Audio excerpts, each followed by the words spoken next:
amigos, una vez más estamos juntos. Un placer compartir con ustedes como en cada programa. Es un privilegio ver a través de esta pantalla, verles, por decirlo de alguna manera, pero en verdad transmitir lo que queremos hacer y que queremos compartir con ustedes en cada uno de nuestros programas, tocando estos temas que tienen que ver con la iglesia de hoy, con los desafíos que la iglesia enfrenta hoy día, que son distintos a los desafíos que tenía antes de empezar. Y uno de esos desafíos es cómo la iglesia logra convivir, no solo con los cambios post-pandemia, como decíamos en un programa anterior con el pastor Juan Carlos Barrera, sino también en este, como lo llamamos, en este sueño de Cristo, de que la iglesia pueda lograr unificarse en la centralidad, que es Cristo, por supuesto, pero ¿cómo logramos avanzar desde nuestras distintas trincheras? Así es que vamos a saludar a nuestro invitado de hoy, el pastor Juan Carlos Barrera, una vez más, quien es el presidente de la Unión Bautista de Chile, para compartir estas ideas y dialogar en torno a ellas, porque en verdad son un gran desafío. ¿Cómo logramos avanzar? Pastor Juan Carlos, buenas tardes, buenas noches, buenos días, como usted quiera decirlo, en cualquier horario. Este programa se transmite en distintos horarios, se vuelve a transmitir de nuevo. Así es que, bienvenido. Gracias. Un placer tenerle con nosotros. Gracias, es un gusto estar de nuevo. La verdad es que he tenido que aprender a superar el pudor de lo que significa estar tan expuesto. El pastor José Luis tiene mucho más manejo que yo en estas cosas. Pero gracias por la invitación y la apertura para dialogar de manera honesta de lo divino, lo humano y la complejidad que eso tiene. Así que gracias, pastor Uriel. Pastor, dejamos pendiente en el último programa que estuvimos juntos hablar acerca de este sueño de Jesús. No sé si llamarlo, es irrespetuoso llamarlo sueño de Jesús, pero esta idea de que la iglesia en su universalidad, ¿no es cierto?, pueda alcanzar a ser una. No, yo diría, no en la praxis, sino en el centro. Porque en la praxis somos distintos. Claro. Y creo que va a ser muy difícil que nos pongamos de acuerdo. Claro. Porque si usted va a Argentina, la práctica incluso de su denominación va a ser distinta a la praxis que tengan aquí en Chile. Tal vez si usted va a Estados Unidos, la praxis va a ser distinta de ese mismo grupo de denominación, ni siquiera estoy hablando de otros. Pero ¿cómo logramos avanzar? ¿Cuáles son las grandes diferencias que tenemos uno y otro? ¿O en realidad no son tantas y nos estamos dando de cabezazos gratuitamente? Interesante pregunta como para iniciar. Yo no tengo una respuesta certera sobre eso. A veces tengo sospechas nada más. Yo soy pastor bautista. En los programas anteriores mencioné que fui criado en la iglesia bautista, que mi madre me llevó en su vientre. El año en que yo nací, mi papá se bautizó. En el verano de ese año, yo nací en julio. Entonces uno conozco esa experiencia. Sin embargo, por algunos años en Concepción no había seminario bautista. El instituto que había se cerró por cuestiones de salud del profesor y estudié en el Instituto Bíblico Pentecostal. Por lo tanto, conozco parte de la iglesia pentecostal, tuve la oportunidad de hacer clases por varios años, a quienes hoy día algunos de ellos son obispos pentecostales, es todo un honor. Y hay una belleza en aquello también. Esa experiencia me permite, y los diálogos que tengo ahora con distintas experiencias bautistas en el mundo, tal como lo dijo de manera muy certera, algunos piensan que ser bautista es ser muy compuesto. Muy anglosajón. Anglosajón, para Chile puede ser. Nos dicen que somos fríos, que somos pingüinos, qué sé yo, ¿por qué no? Pero uno conoce a bautistas en África, por ejemplo, y hasta la ofrenda la reciben con movimientos de danza. Por lo tanto, el ser bautista no implica eso. Los brasileños aquí en Latinoamérica. Por ejemplo. Que por favor la gente no piense que los bautistas son como soy yo. Como soy yo, mi temperamento, mi carácter, mi idiosincrasia. Yo veo la vida desde coronel. Cuando voy a enseñar a algunos lugares en Chile o en el mundo, he tratado de decir, mire, yo nací en este contexto y se lo entrego como un elemento hermenéutico, para que cuando me escuchen entiendan que yo veo la vida desde donde yo nací también. Mi papá fue minero, el carbón, todo eso influye en mi vida. Cuando yo estoy consciente de mis particularidades, yo convivo con otros que tienen sus propias particularidades, y creo que eso mismo debe pasar en la parte denominacional. A menos que haya una aberración teológica que a mí me cueste sobrellevarla. Cada expresión del cristianismo creo que tiene su propia fe. Lo que no está bien es esta idea de de desacreditarnos mutuamente. A veces nos desacreditamos para validarnos nosotros, no solo porque al invalidarte a ti me valido yo, y eso creo que no se hace necesario. No somos los dueños de la razón, ¿no? Pero, Lo de la verdad. lo que hace quien lo diga es porque no lo conoce. Incluso de lo divino en términos teológicos se entiende como trascendente, nos trasciende, no tenemos acceso a ello a menos que eso nos manifieste. Nosotros vivimos lo inmanente en un espacio de lo que podemos conocer y probar. En algún sentido, lo divino lo intuimos. ¿Recuerdan al salmista? Los cielos cuentan tu gloria, es decir, tiene que haber algo más, te sobrecoge. De alguna manera me revelan. Me revela, ¿cierto? Pero Dios siempre sigue siendo misterio. En el sentido de que el día que yo diga que conozco a todo Dios, ese día eso dejó de ser Dios. Porque es imposible.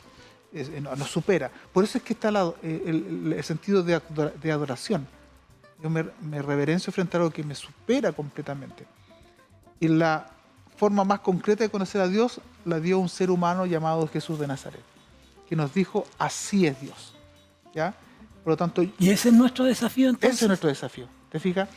¿Cómo comprender lo divino a través de un ser humano al que sin duda habitaba Dios, pero que se despojó de eso, según la propia Escritura, y habitó como uno de nosotros, para que en nuestra humanidad podamos encontrar lo divino? Y ese entonces debería ser el desafío de la Iglesia en su pluralidad y en su singularidad. Sí. Es decir, mira, ¿las iglesias del Nuevo Testamento eran todas iguales?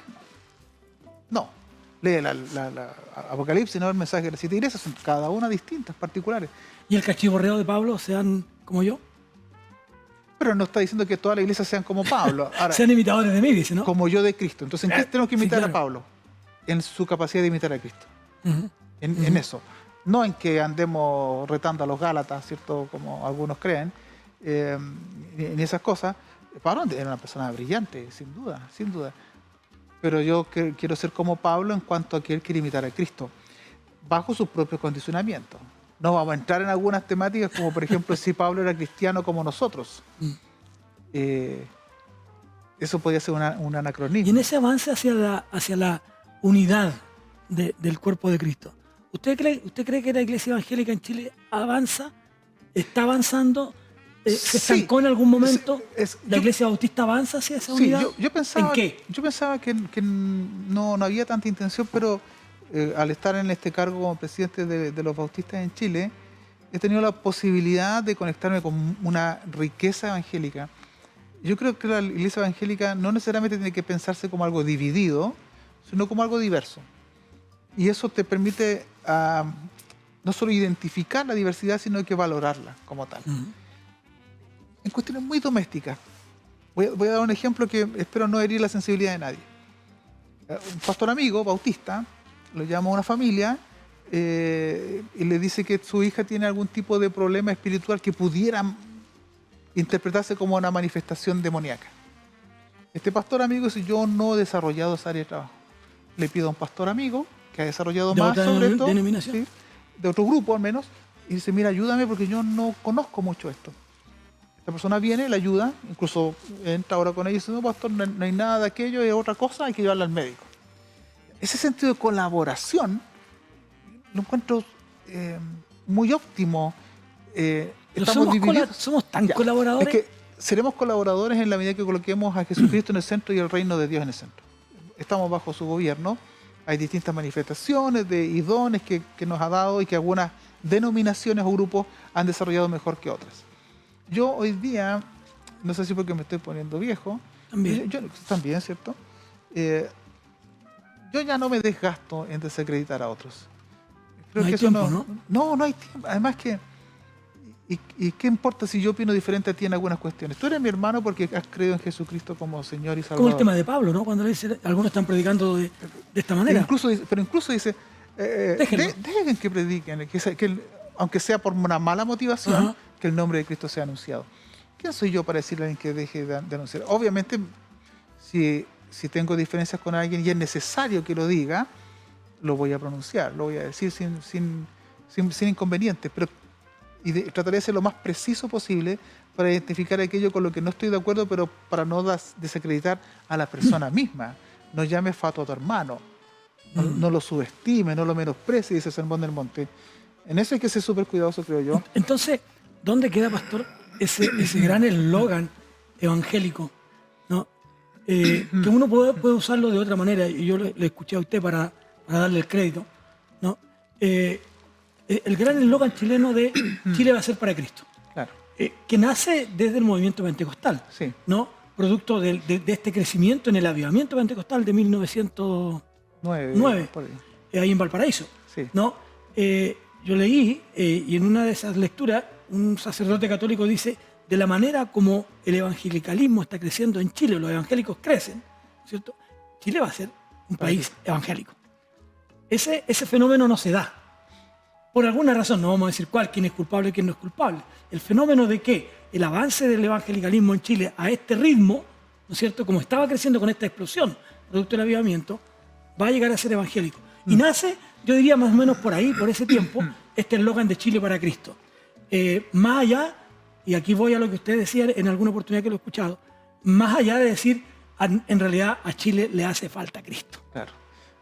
A mí me gusta jugar con las palabras, entonces en vez de Chile para Cristo me gusta Cristo para Chile. O Cristo para Chile. Porque primero no sé qué significa Chile para Cristo. Que todos seamos evangélicos. Era la idea de ese tiempo. De ese tiempo. Me gusta Cristo para Chile en el sentido de que a través de la iglesia Cristo se manifiesta en cada uno de nuestros barrios, ayudando a sacar a la gente de la droga, a superar la delincuencia, a tener matrimonio un poco más saludable. Porque tengo temor de que a veces quisiéramos que al decir Chile para Cristo, lo que estamos anhelando es que todos sean como nosotros. Que canten nuestras alabanzas incluso. No. Y yo creo que hay un buen porcentaje de gente en Chile que ha escuchado parte del Evangelio. Pero yo quisiera ver más posicionado a la iglesia siendo iglesia. Eso es lo que quisiera decir. Atreviendo a vivir su fe con toda libertad. La iglesia tiene que volver a las plazas. No solamente con el megáfono, pero con otras instancias, con otros diálogos, con otro tipo de encuentros. La iglesia, el ADN de la iglesia está en la misión. ¿La iglesia está ayudando en las necesidades de Chile, del Chile de hoy? Yo creo que sí. En algunas necesidades. Un Chile conflictuado. Pero la iglesia, al ser parte de Chile, fue parte del conflicto. Hubo una polarización que yo particularmente terminé muy desgastado en lo que significaba la participación política de la iglesia. Y cada vez que la iglesia se distrae en otros campos, el evangelio pierde la centralidad. Y la gente en Chile no espera análisis político de parte nuestra, que podemos hacerlo. Podemos tener opinión política. La iglesia espera que vivamos el evangelio. Y ahí creo que nosotros cometimos un error. Me tocó predicar por ahí en algún lugar en pleno estallido social. Cuando digo estallido social es porque lo social incorpora todos los otros elementos que quieran, incluso el vandalismo, es social todo eso. Yo decía, si hay tinieblas es porque hay ausencia de luz, porque nosotros todavía no estamos haciendo nuestro trabajo. No emito juicio porque fue un momento difícil para todos, sorpresivo en muchos sentidos. Yo creo que la iglesia tiene que superar esas diferencias para poder ser parte de o ser un aporte, no solo la respuesta, sino un aporte para el encuentro. Se lo dije un día al rabino en Santa Juana y a un sacerdote con el que estábamos en un acto después de los incendios del año pasado, ¿ya? A propósito de los 50 años, que era una época sensible, ahí nos encontramos 3 tradiciones que históricamente nos hemos hecho daño. Y estábamos, ¿Quién tiene la razón? Claro, e incluso daño complejo, discriminación, claro, y todo. Hablaba con el rabino sobre eso, la historia de los judíos en el sur de Chile fue difícil. Y aquí estábamos celebrando una liturgia al Dios de la vida. Y entonces pensábamos lo siguiente: si nosotros, que en nuestras historias hay tanta sangre derramada, entre nosotros, somos capaces hoy día de evocar a nuestro Dios y ponernos de acuerdo y llamarnos hermanos en el camino, esa es una buena propuesta para Chile. Pero si seguimos tan polarizados en nuestro, tú eres de este sector, tú eres de este otro sector, no tenemos mucho que proponerle a Chile en ese sentido. Porque estamos diciendo que las diferencias polarizadas que hay en ciertos sectores pueden permanecer porque nosotros mismos estamos en esos sectores. No, nosotros tenemos que ayudar, aunque nos acusen de de distintas formas, contribuir al encuentro, en este caso al bien de Chile, a la mejora de nuestros problemas más fundamentales, qué sé yo. La Iglesia debiera, aceptando sus diferencias y su diversidad, centrarse en Cristo y desde ahí decir, en Chile tiene que haber un elemento superior que nos una. ¿Aceptarnos no es lo mismo que tolerancia? ¿Hay una diferencia? La tolerancia, sí. ¿Tolerarnos unos con otros? Yo puedo tolerarte, puedo no estar de acuerdo y también puedo aceptarte incluso. Yo acepto que tú hagas eso, no comparto lo que tú piensas. Pero ¿quién soy yo para decirte lo que piensas sobre todas las cosas? ¿Cierto? No, creo que esa es una aspiración equivocada. Nosotros los bautistas, dicen que donde hay dos bautistas, tres opiniones. Pero eso no significa que no seamos uno. Yo creo que también hay una idea teológica ahí. Somos uno aunque no nos demos cuenta. Solo que pensamos que el dedo es todo el cuerpo y la cabeza es todo el cuerpo, utilizando la metáfora paulina, ¿no? Que me encanta porque dice que no diga tal parte del cuerpo como no soy esto otro, lo subestima, y el otro se subestima como yo no soy tal cosa. Valorar lo que somos, valorar el lugar que ocupamos, el espacio que ocupamos en la historia de Chile. Yo no necesito reivindicación de nadie para que yo viva mi fe. Yo defenderé mi derecho a vivir la fe como el derecho de otros a vivir su fe también. ¿Cómo ha caminado la Iglesia Bautista esa milla para, por un lado, ser una ayuda en la sociedad en la que está inserta y también ser una ayuda hacia este deseo de seamos una iglesia con distintas formas, pero una iglesia? Sí, la Iglesia Bautista ¿Cómo avanza la iglesia? Se asocia libremente primero entre los bautistas y luego nos asociamos también a distintos grupos. Por ejemplo, en el caso del presidente Laubach, participa en el Concilio de Iglesias Históricas y Protestantes de Chile. Están anglicanos, presbiterianos, luteranos, metodistas y otros más. Pero básicamente ellos. Y como participantes en ese concilio podemos participar de otras expresiones de fe. A veces nos ha invitado a la mesa ampliada a dialogar, a veces nos ha invitado plena u otro tipo de organizaciones. En el caso de los pastores, en las regiones pueden participar de los concilios pastores, es decir, nos vinculamos cooperativamente, donde en estos esfuerzos ¿Eso es más libre que antes? Sí. ¿Que hace 20 años, 30 años? Sí. Yo creo que cuando yo estudiaba, me acuerdo, uno de mis profesores bautistas, antes de irme al Instituto Pentecostal, como mencioné, él decía, los bautistas no nos asociamos con otros grupos, solo entre bautistas. Hoy día en Chile no es así. Nosotros participamos porque tampoco somos una isla y no debemos serlo. ¿Y socialmente cómo avanza la Iglesia Bautista? ¿En el sentido de asociatividad? Sí, de asociatividad y también de ayudar al Chile de hoy. El Chile de hoy es un Chile que tiene pobreza. Sí. El Chile de hoy es un Chile que tiene problemas con la juventud, con los adolescentes. Sí. El Chile de hoy es un país que tiene problemas de seguridad.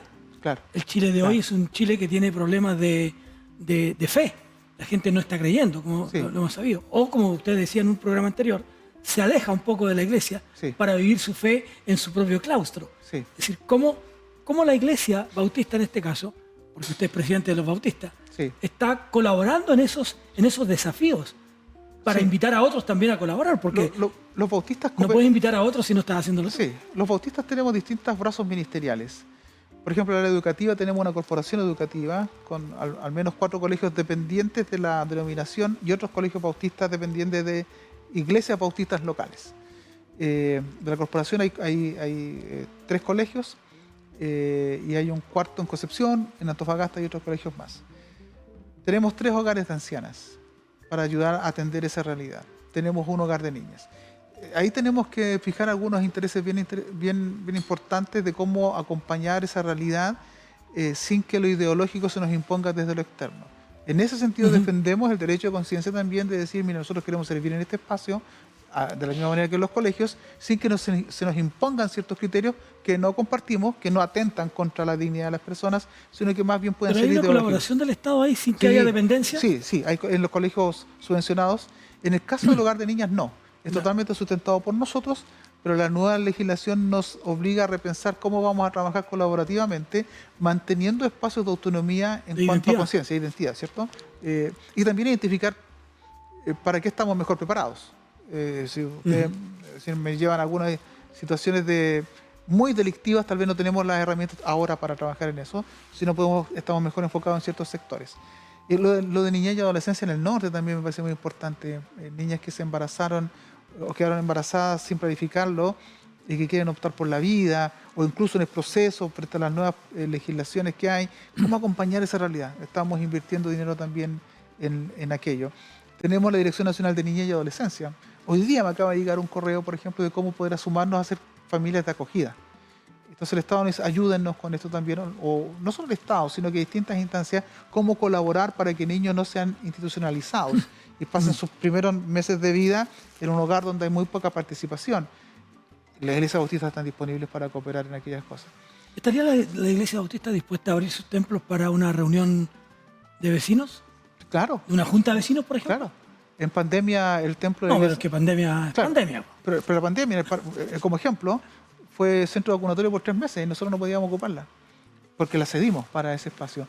En la junta de vecinos, depende de cada iglesia, quiero ser franco. Sí, claro. Pero teológicamente, las iglesias bautistas no hablamos mucho de templos, hablamos de espacios de culto, porque teológicamente el templo de Dios es la iglesia, la comunidad de creyentes y el ser humano creyente. Teológicamente hablando.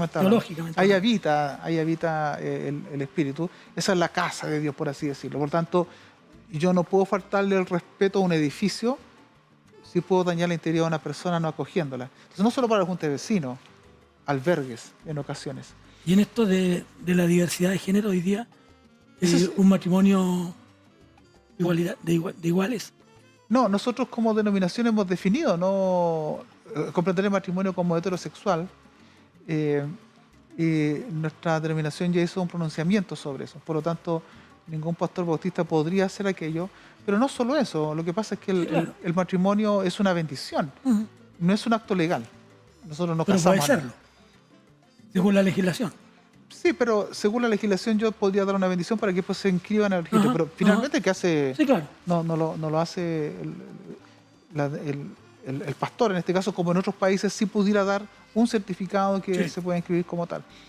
En Chile no es así. ¿Qué pasaría si un pastor bautista lo hiciera?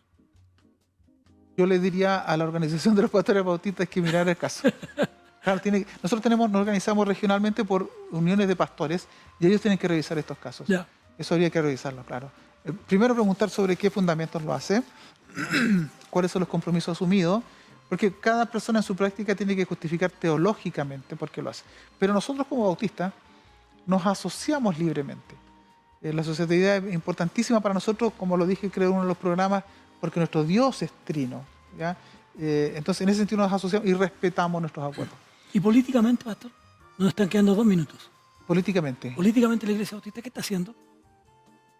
Los hermanos, hacer un aporte a esta sociedad. Sí, los hermanos bautistas pueden participar políticamente en todas las actividades que quieran, pero un pastor bautista no puede participar políticamente en términos de ser parte de un partido político como tal. ¿Ser parte de un partido político o no postularse a algún cargo político? Sí, y en nuestro código de ética nosotros no podemos hacer proselitismo. Y si hacer proselitismo significa voten por mí, el pastor debiera dejar su ministerio y dedicarse a la política legítimamente, ¿ya? Lo que nosotros hacemos nuestra mayor vocación es anunciar el Evangelio. Si tu tendencia política te anula a ti como pastor para anunciar el Evangelio a todos, tienes que definir cuál vocación vas a seguir. ¿Pero respetan a los que sí lo hacen? Claro, pero no puede ser pastor porque hay pastores que sí lo hacen, de otro grupo. De otro grupo sí. Claro, yo represento a los bautistas, sí, claro. Pero la crítica que les hago a esos pastores es la instrumentalización que se hace en la iglesia evangélica. Creo que eso no es correcto. Y lo digo ¿por qué? Porque eso no lo hace la iglesia católica. Yo he hablado con algunas personas... El sacerdote es sacerdote. Ve a algún político que convoque a 100 curas y les diga voten por mí. No se lo aceptan. ¿Por qué nosotros lo aceptamos y llamamos a 100 pastores y digan por él tenemos que votar? Primero es una falta de respeto a nuestra libertad, es una ingenuidad pensando que nosotros le decimos a la gente lo que tiene que votar, lo cual desde nuestra tradición no se puede porque hay libertad de conciencia, elegirá cada cual según comprenda, pero esa instrumentalización de la iglesia, ese tironeo de la iglesia, me parece que nos ha dañado mucho porque ha silenciado la posibilidad de ciertas iglesias para predicar el evangelio a todas las personas. ¿Qué va a pasar? que cuando tú identificas a la iglesia con algún sector político, solo escucharán el evangelio las personas de ese sector político. Y caemos Bueno, en un error. amigos, se nos fue el tiempo y lamentamos, estábamos entrando muy bien en un tema que es fuerte hoy día en Chile y que es próximo. Prontamente tendremos elecciones en nuestro país. Sí. Y claro, hay un desafío y los creyentes de las iglesias deben participar en esas elecciones responsablemente porque somos ciudadanos de este reino también. Sí. Sin embargo, tenemos que hacer esa diferencia. Cada uno lo debe hacer en su propia conciencia, en su propia libertad y en su propia visión del Evangelio. Pero amigos, se nos ha acabado el tiempo. Queremos agradecer al Pastor Barrera por haber estado una vez más con nosotros, haber tenido la paciencia de estar con nosotros de nuevo. Y gracias por recibirnos en su casa, por abrirnos la puerta de su casa a través de la pantalla. Nos volveremos a encontrar una vez más en Minuto 30. Y Pastor Barrera, muchísimas gracias por este tiempo que usted ha dedicado para compartir con nosotros. Un honor, que Dios les bendiga.